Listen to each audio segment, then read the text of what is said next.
My guest on this week's episode of Suds Search is Adam Proehl, founder and principal consultant at NordicClick Interactive, a full-service digital marketing agency based in Minneapolis, Minnesota. Adam has over 2 decades of digital marketing experience. He's a frequent speaker at industry events including PubCon, SMX, Digital Summit, and many other places. He's been a judge for the Interactive Marketing Awards, and he's a frequent blogger. You can find some of his writing at Search Engine Land and Search Engine Journal. I caught up with Adam after his presentation at PubCon Austin on the topic of GA4. Adam's presentation covered the challenges and the opportunities that marketers face as they transition from Universal Analytics to GA4. We'll talk about some of the key takeaways from his presentation. Specifically, we'll discuss the impact of this change on very small businesses like a florist or a laundromat who may not be prepared for the change.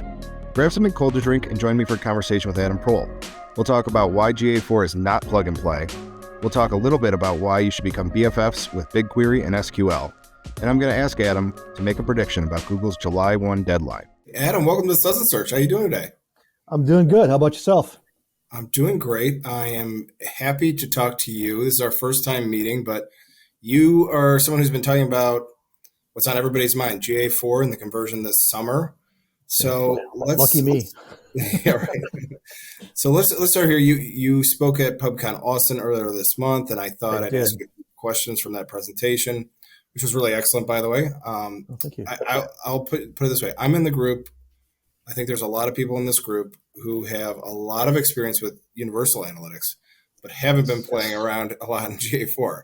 So I think it's a fairly large cohort, and I sort of know I'm in for a rude awakening based on the general sentiment in Twitter and elsewhere. Your presentation goes through what that awakening is liable to look like, and I'd like you to address some of those points. So you say one of the things at the beginning of the presentation is say it's not plug and play, whereas Universal Analytics was mostly plug and play. We could argue about some edge cases of Universal Analytics, but pretty much it was put it on and it starts tracking data. Right. If we're used to that, sort of an analytics, what sort of awakening are we going to have when the switch occurs? Well, what a lot of people get surprised by is they'll open up, they'll put the tags on, or they'll, say that they've got their developer implementing GA4 and everything, and then you open it up, and all of a sudden there's no reports to look at. A lot of the canned reports that we have available in Universal just aren't there, and so when you look at that, it's not there at all. And so it was a little bit like, and again, I don't know this for a fact, but it was a little bit like Google applied the 80-20 rule. They basically said, hey, you know what? Look, 80% of our users, they view 20% of these reports in Universal. So let's just make those the priority. And they just didn't actually. There's not a whole lot there, and so there's more coming. And so there's probably more that have been launched since the last time I gave this presentation just a few weeks ago now. So. Right. I think the other piece too, like if you're looking at native integrations. So since I gave that presentation a month ago, Shopify did come out with a native integration now for GA4. And you actually can see it was better than BigCommerce's first iteration of it. But a lot of times native integrations gets a little tricky. So BigCommerce, popular e-commerce platform, they came out with a native integration, meaning that similar to like a plugin or an app, basically you could just plug it in, and similar like a WordPress plugin, you just put that in there, enter in a few pieces of data, and it's there, as opposed to having to do custom scripts and custom tagging and things like that. When BigCommerce came out with theirs, it was not quite there. It was almost like, don't bother. Just you're still better off using the custom scripts. But it got better. Their second iteration got better. Shopify's was pretty decent. So it's not by not plug and play. It's just the biggest thing is there's not really a, hey, install it, open up, and see all these pretty reports all pre-canned for you.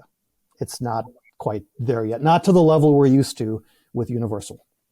Well, interesting. And I think it kind of dovetails into my next question, which is like, the thing that breaks my heart a little bit is that I have clients who I've worked with for like 10 years. They've been on Universal Analytics that whole time. Right. There's been some changes here, but there's so much data for us to examine over the years, and now comparisons of any kind will be more difficult. So it is one thing to be able to go like compare 2023 to 2022, but actually the last few years have been pretty wild. I mean, we work with a lot of gardeners. There's like, a chip shortage, so that data is kind of wonky.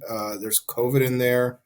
I might want to do a 2019 to 2023, and so any comparison, though, it seems like is going to be much different. How are you advising clients or setting expectations with clients and advising your team to do those sorts of comparisons in GA4? Are we just out of luck? Well, it's a.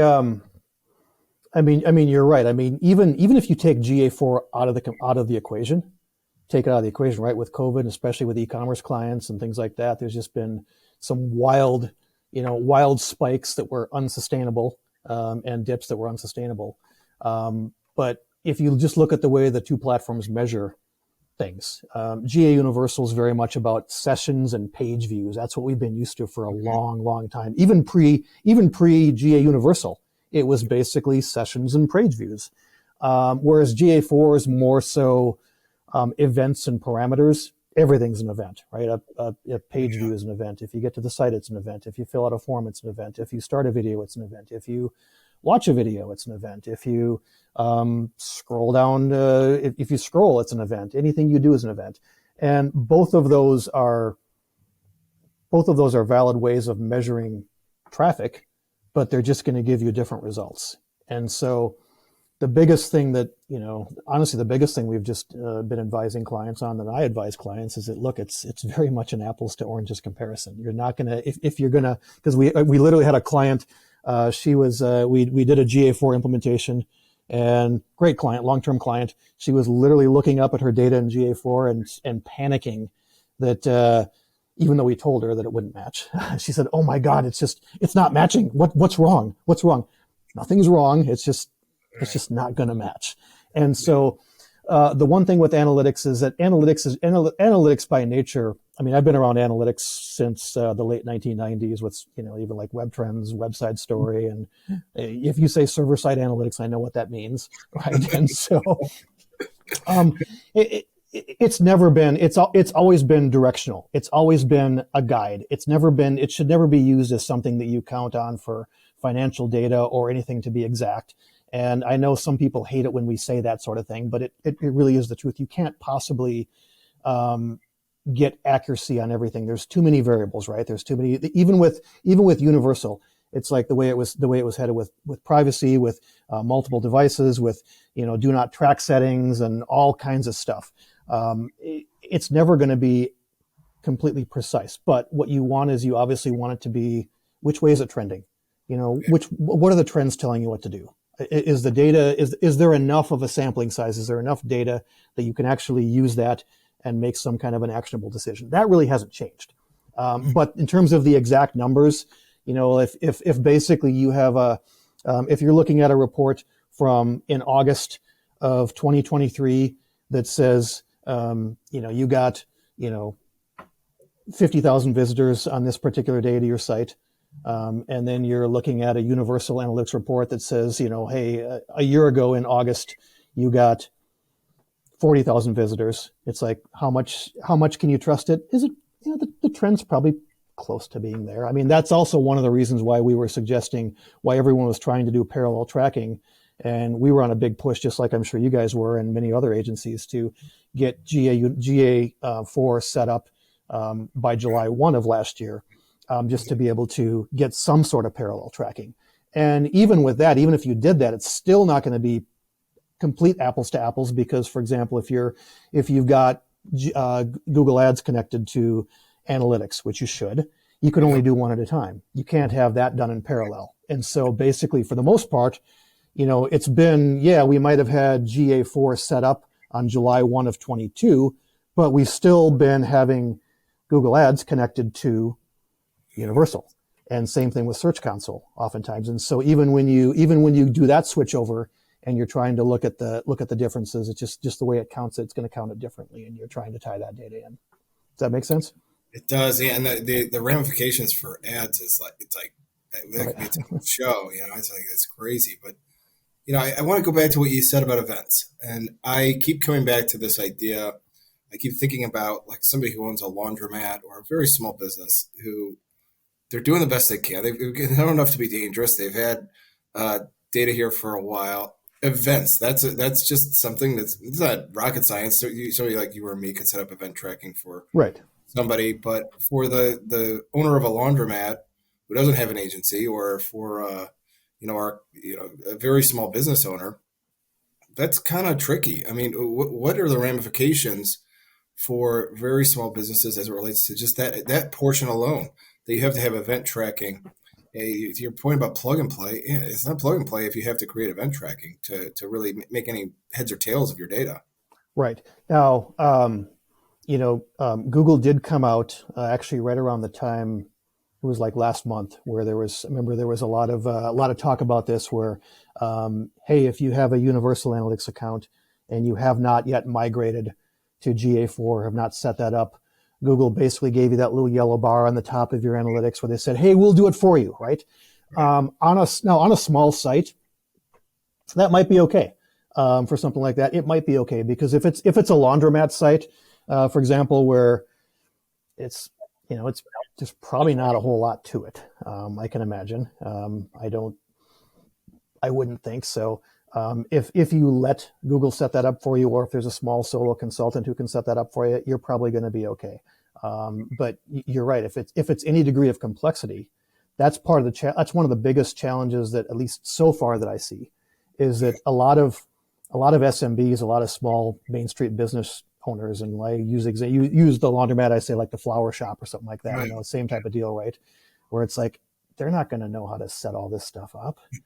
And the cost to hire, they can't necessarily afford to hire an agency to come in and do it for them at the same level that our agency would for our clients, or your agency would for our clients. So they're going to be a little bit hurt, and I don't necessarily know the answer to that. That's a little bit of a, now on one hand, maybe they don't necessarily care, because they could be using a site like Squarespace that already provides some basic analytics, and to the laundromat, it's quite possible that Google Analytics doesn't really mean anything. However, obviously, if they're going to be doing some Google Ads campaigns and trying to do some, remarketing and some things like that, it's obviously best to have that. I think they can, in the case of the small business owners, certainly if they have a Wix site or a Squarespace site or something like that, or even a WordPress site, they can probably get some basic analytics. But in terms of full boat GA4, it's going to be a little bit of a challenge, I think, unless they know who to go to. All right. Unless you know a secret or something I don't, which you could be. I don't claim to know all. I don't know. Yeah, I am learning with the audience here a little bit. So, yeah. One of the things that I get into these arguments with friends, and I can think of one where I throw my hands up. I say nothing's better in GA4.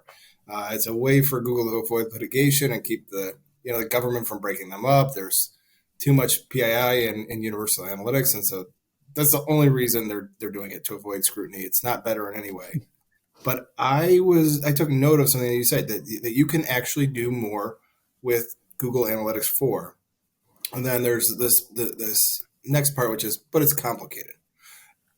Explain how you can do more in GA4, and maybe give me some good news here. Am I too much of a pessimist about this? Or are there some real use cases where GA4, where you're getting more actionable data, the information is better in some way? Yeah, I think one of the things that is exciting for me, again, it's all going to come down to how well it's executed, and how well it's executed over the long term, is things like data modeling. We've been talking about cookies and the cookie apocalypse forever, and whether that happens in 23, 24, 27, whatever. I think we can probably all agree that cookies aren't, cookies is very much a, 30-year-old technology at this point, right? And so I remember, we were reliant on cookies in the late 90s when I started doing this stuff, right? And so, if data modeling capabilities are well executed, and again, that's a big if, right? I think I'm a big believer in that you can do good data modeling as long as you have a good sample set of it, and as long as you've got other pieces where that you can, where basically you just have to fill in little gaps here and there, but you've got like other pieces around the edges that you can actually get quite a bit out of data modeling. So I'm kind of excited about that possibility.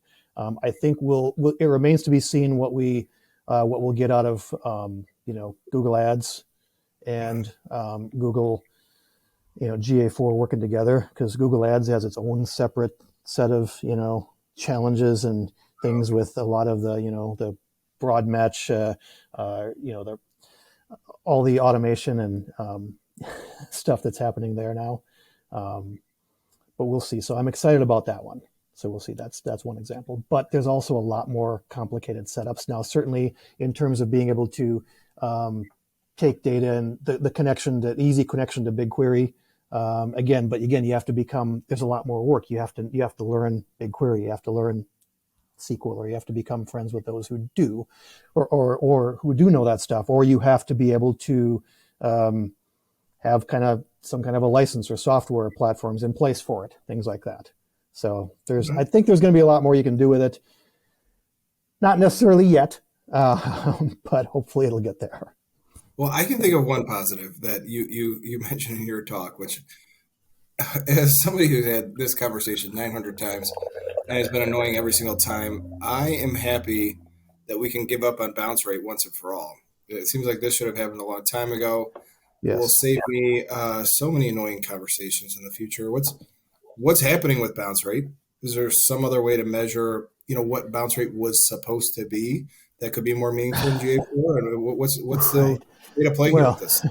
Well, maybe. So they replaced it with something called engagement rate. Okay. So initially bounce rate wasn't a part of it. And then it's kind of one of those things where it's like, whoa, you took it away? Whoa, we look at bounce rates. So then it's like, all right. Well, how about this? So we'll have what's called engagement rate. And so engagement rate is basically, the long and short of it is if you have 100 visitors come to your site, what percentage of those visitors are an engaged visitor? Meaning, did they actually, stay on your page? Did they actually scroll to a certain level? Did they actually click around a little bit? Did they actually, look at this gallery or watch this video or use this interactive tool, stuff like that? So for example, you might see a stat that says your engagement rate was 74%. And so that could tell you that, okay, if you just do the math, reverse math, then you have a bounce rate of roughly 26%, meaning basically 26% of the people who came to your site didn't really get anything out of it.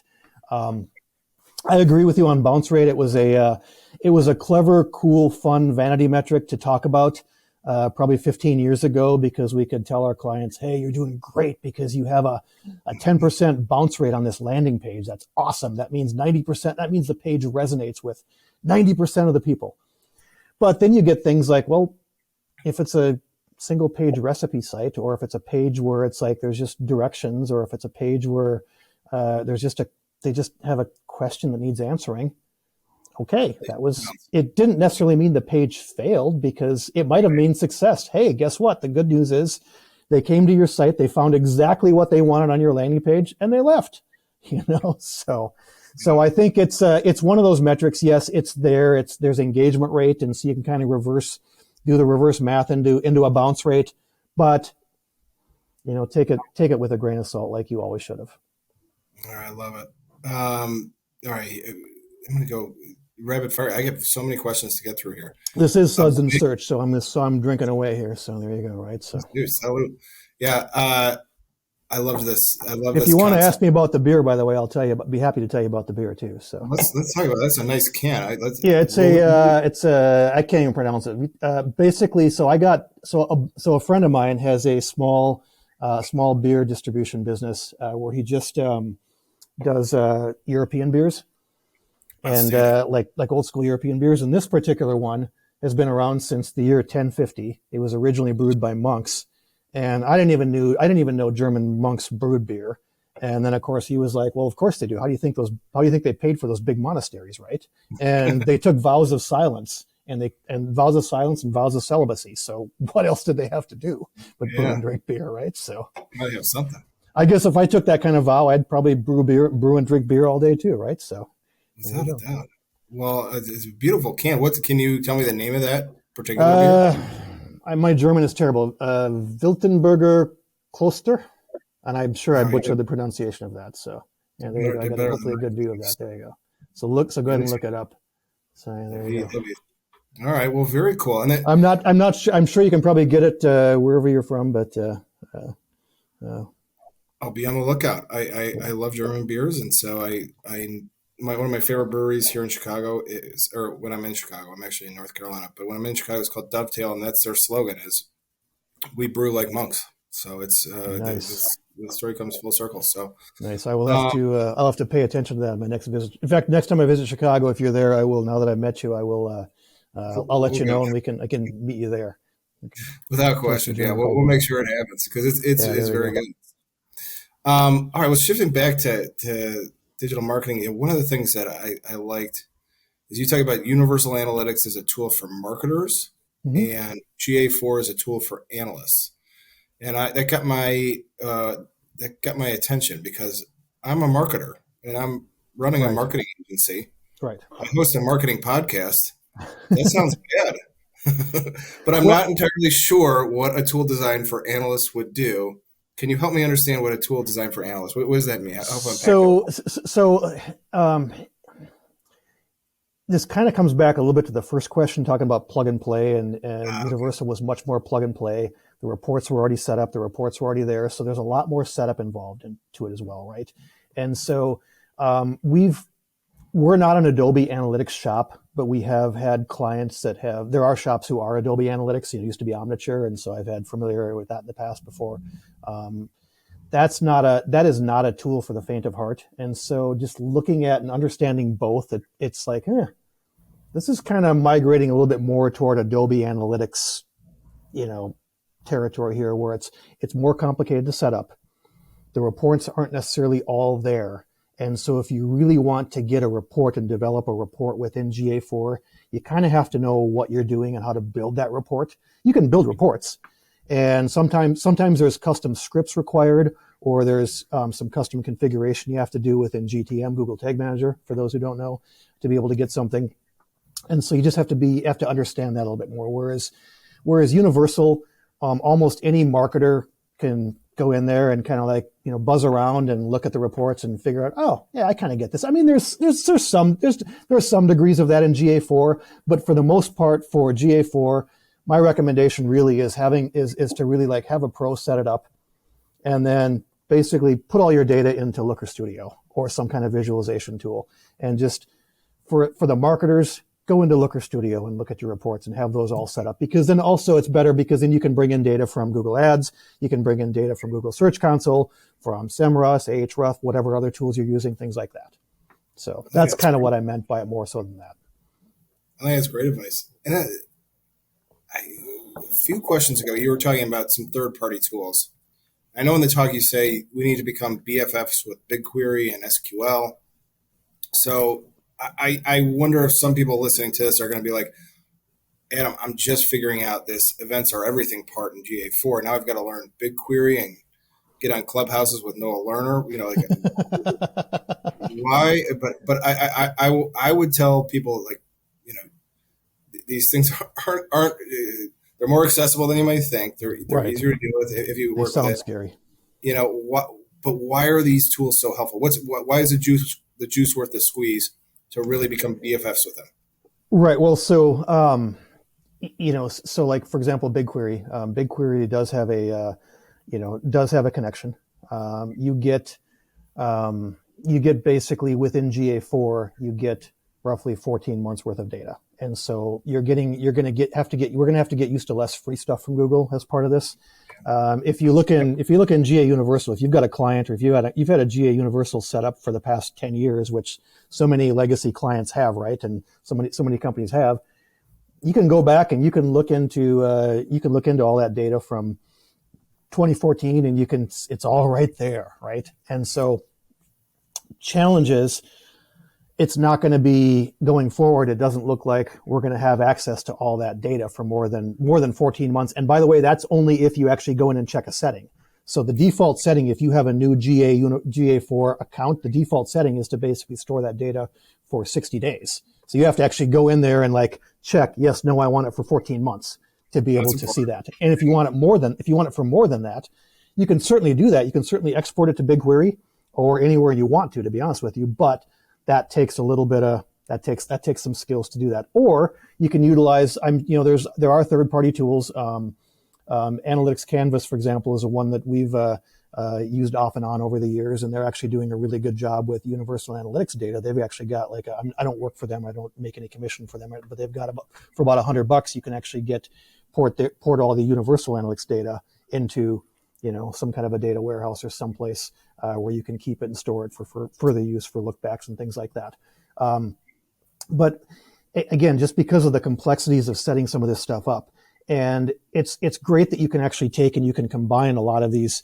You got to learn different connector tools that are available. Whether it's Zapier, or whether it's Make.com, or whether it's several of these other connector tools that are out there that have these pipes that can allow you to basically communicate from GA4 to wherever, a data lake or BigQuery or wherever, and then you can bring in all these other data sets that might make sense, whether it be Google Ads, whether it be Search Console, it could be something from marketing automation, could be could be Microsoft Ads, could be anything else.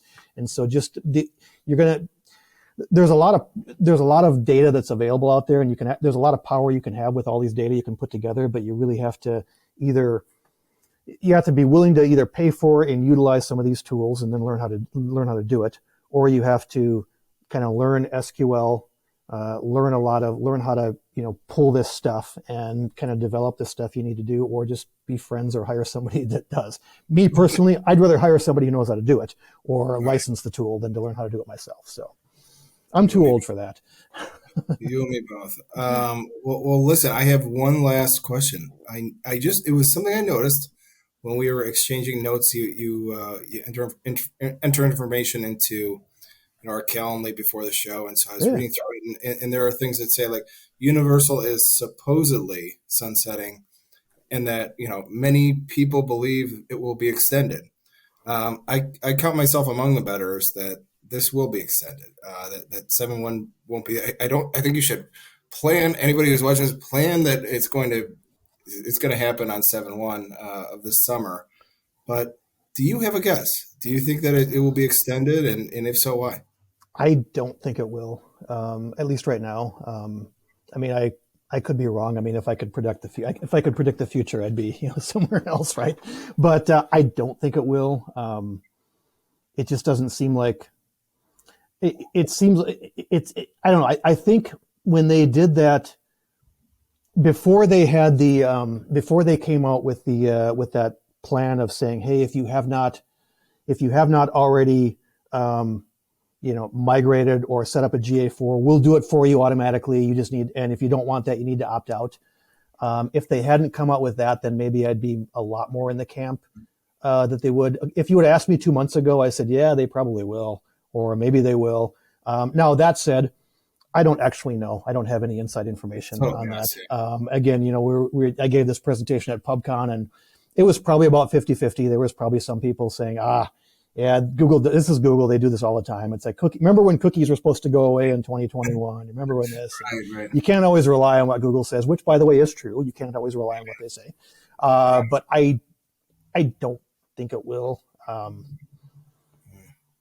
But again, I don't know for sure. So all I do know is right now there is a scramble. We've had several different waves of implementations, right? So we had the initial wave of people who really wanted to get their stuff together up and get their GA4. They really wanted to get that up and running before 7.1 of 22, so they could have a full year of parallel tracking. So parallel tracking meaning, hey, if we start to look at data, then we'll actually have year-over-year comparisons where it's being measured the same way. The GA4 method versus GA4 method to GA4 method versus trying to do apples and oranges, GA4 versus universal. There was that first wave. And then there was that wave who missed the 7.1.22 approach, and they're just like, just get it up and running before universal shuts off and we're all good. And so we as an agency, we're probably not alone. We're full. We literally we're at the point now where it's like we could maybe take on a couple small ones if somebody if the laundromat came to us and said, hey, we've got a simple 5-page site with just nothing more than a contact form, can you set us up? Sure, we could do that. However, if any kind of an enterprise or any kind of a sophisticated site came to us, or any multi subdomains and things like that, we'd be like, well, we'll put you in our queue, and if somebody backs out, you can get in, but otherwise we're past that. And then I think the third wave will be kind of the, can I swear on here? You sure can, yeah. That'll be the oh shit crowd, right? So after 7-1, all of a sudden they realize that, it'd be like the line in back to the movies, my movie obsession. Remember, there was a line in My Cousin Vinny when Vinny's like, "Wait, you was serious about that?" It would be like, "Whoa, you was serious?" So it'll be that'll be the third wave, I think. So, but right now we're full. So so hopefully everyone that wants to work with us is already signed up. So awesome. Well, listen, Adam, if people want to get in touch with you or learn more about your agency, what's the best way to connect with you? What's your favorite social media? Where should they go? I'm probably most on, I used to be on Twitter a lot more. I'm just not on Twitter that much anymore. Not because I have any issue with it. I just only have time for so much. Best is probably LinkedIn. Just look me up on LinkedIn. I'll be on there. Certainly Facebook or LinkedIn is probably the best way to do it. I only go on Instagram if I want to annoy my children. And some of the other ones, the other one, I'm too old for TikTok, so not there. Well, awesome. Well, Adam, you're a pleasure to talk to. I thank you for unpacking GA4 with me. I'm going to give you a virtual cheers from spring break in North Carolina that I'm on right now. But we'll be back next week with another episode of Suds Search. Thanks so much, Adam. All right. Thank you, Mark. Appreciate it.